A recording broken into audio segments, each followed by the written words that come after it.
Les bendiga. El día de hoy vamos a ver la lección 1, Jesús es el Señor, y ya iniciando el capítulo 2, que es el señorío y la obediencia. Iniciamos con una pregunta. ¿Por qué me llaman ustedes Señor, Señor, y no hacen lo que yo digo? Eso está en Lucas 6:46. Voy a iniciar con la lectura. Jesús es a la vez Señor y Salvador. La mayoría de las personas quieren ser salvas del juicio y del infierno. Sin embargo, la salvación no se consigue sin su señorío. ¿Qué significa entregarse al señorío de Jesús? No significa que nuestra salvación dependa de que seamos perfectos. Estar bajo el señorío de Cristo significa mantener una actitud de completa entrega y obediencia a Jesucristo. Aquí en resumen, vamos a vivir para Cristo.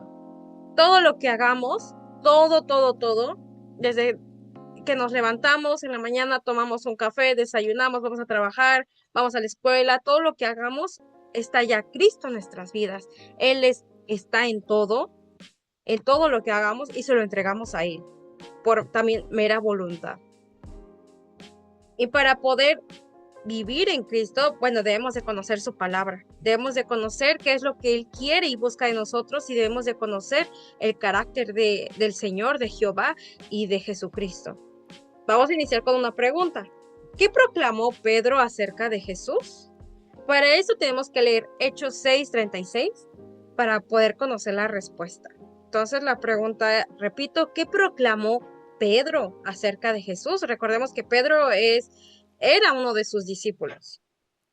En 2:36 dice, por lo tanto, que todos en Israel sepan sin lugar a dudas que a este Jesús, a quien ustedes crucificaron, Dios lo ha hecho tanto Señor como Mesías. Aquí se lo decía a los judíos, ¿no? Quienes lo sacrificaron. Entonces la respuesta es, Dios le ha hecho Señor y Cristo. O sea que Dios lo elevó después del sacrificio que tuvo aquí en la tierra, porque el sacrificio no solamente fue ese dolor que vivió en la cruz mientras lo crucificaban, su sacrificio fue desde que llegó a la tierra. Sufrió penurias, sufrió maltratos de parte de la gente. Él pasaba hambre, frío, o sea que no solamente sufrió en aquella cruz, sino desde antes él ya estaba sufriendo por sembrar el evangelio, porque nosotros también entendiéramos el propósito de Dios para nuestras vidas. ¿Cuál es el propósito de Dios? Que nosotros le glorifiquemos a Dios en todo lo que hagamos, que vivamos para Él, que le demos la gloria. Ese es el propósito. Vivir con un propósito es de que todo lo que hagamos vamos a tenerlo a Él presente. Para eso, bueno, también vamos a ir con la segunda pregunta. ¿Qué escribió Pablo acerca de él? Pablo fue un discípulo de Cristo, fue ya después de los 12 apóstoles. Pablo, él perseguía a los cristianos, pero después tuvo un encuentro con Dios que transformó totalmente su vida.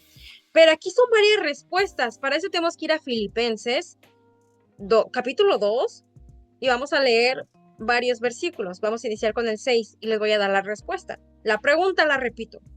¿Qué escribió Pablo acerca de él? O sea, de Jesús. Versículo 6. Aunque era Dios, no consideró que él ser igual a Dios fuera algo a lo cual aferrarse. Entonces la respuesta, no consideró ser igual a Dios. Versículo 7.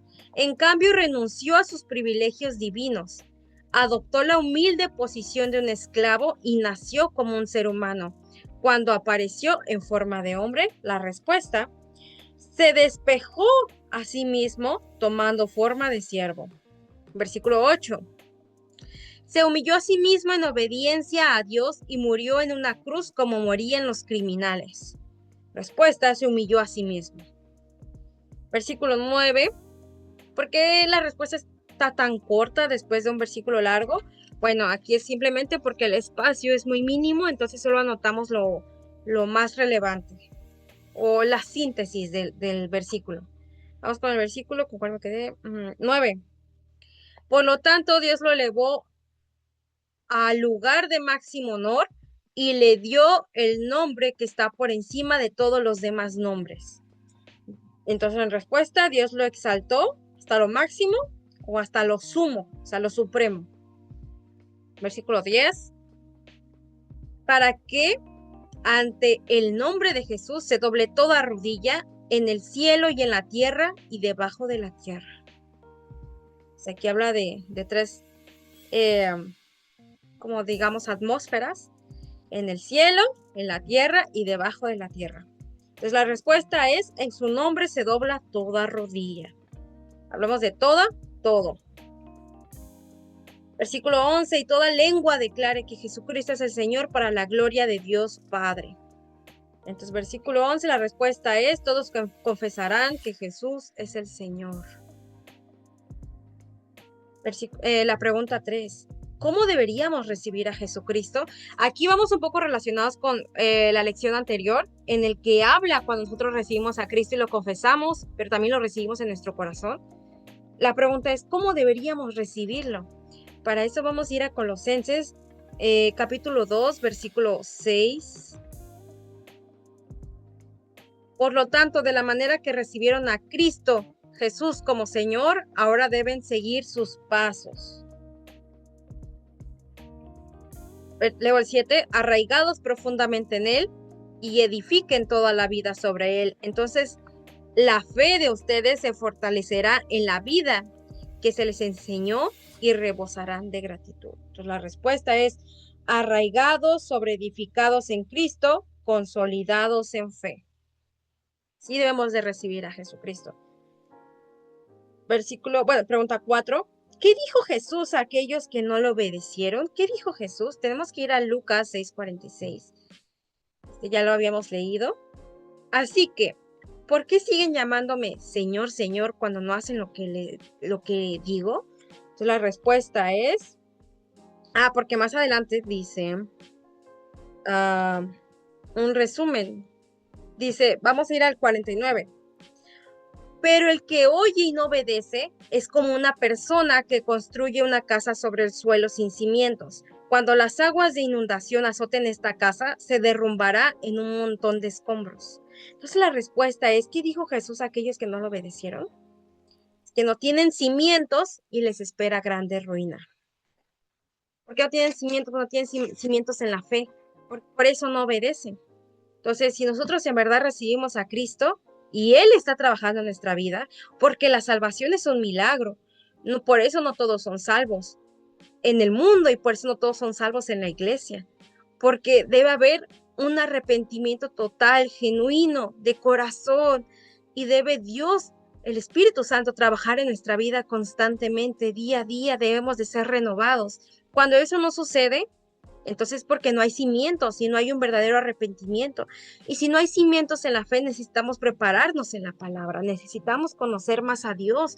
Y no solamente hablo de ese estudio del libro morado, sino que tenemos nosotros que intencionalmente leer la Biblia para poder conocer más a Dios.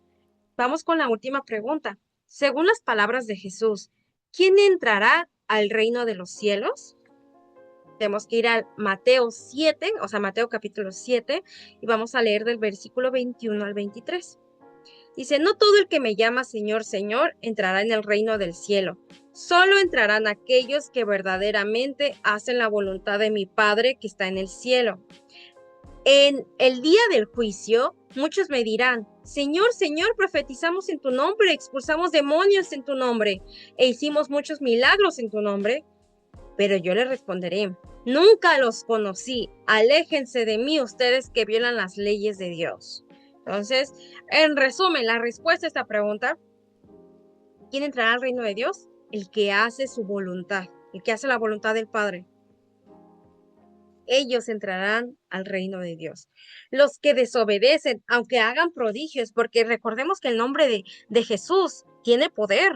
Entonces, claro que pueden echar demonios en el nombre de Jesús, porque el nombre de Jesús tiene poder, pero no quiere decir que la persona que echó fuera demonios tenga una conexión real con Dios. Puede haber una atmósfera de liberación, de santidad, en el que a través de la música, de la adoración a Dios, el Espíritu Santo se hace presente en la iglesia y ocurren milagros y prodigios, pero no quiere decir que el que dirija la alabanza o el que ministre tiene una conexión realmente con Dios. Entonces, para que no haya confusión en el que digamos, pero si hicieron milagros o si yo hice milagros, ¿por qué no voy a ser salva? No, no, no. Es porque el nombre de Jesús tiene poder, es porque el Espíritu Santo tiene poder y por la misericordia de Dios que ocurren esos prodigios dentro de la iglesia y fuera de la iglesia.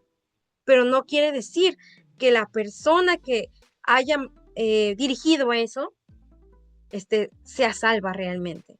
Entonces, nosotros debemos de preocuparnos por nuestra salvación. Debemos de preguntarnos, ¿realmente somos salvos? ¿Realmente lo creo en mi corazón? Si ya conozco un poco sobre el pecado original y cómo es mi naturaleza, en el que constantemente le fallo a Dios, ¿en verdad en mí hay un arrepentimiento genuino? ¿En verdad en mí hay unos cimientos bien fundamentados en su palabra? Y si no es así, los invito que ustedes reconozcan su pecado, se acerquen a Dios realmente con un arrepentimiento genuino y le confiesen al Señor que sea su Señor, que se someten a Él para que vivan en renovación y sean nuevas criaturas. Entonces, bueno, con eso terminamos la primera lección del capítulo 2, que es el señorío y la obediencia. Y espero puedan reflexionar. La última pregunta, ¿qué aprendió en esta lección y cómo la aplicaría en su vida? Es para que ustedes tengan una reflexión en el Señor. Y vamos a ver posteriormente la lección 2, que es la puerta angosta. Nos vemos.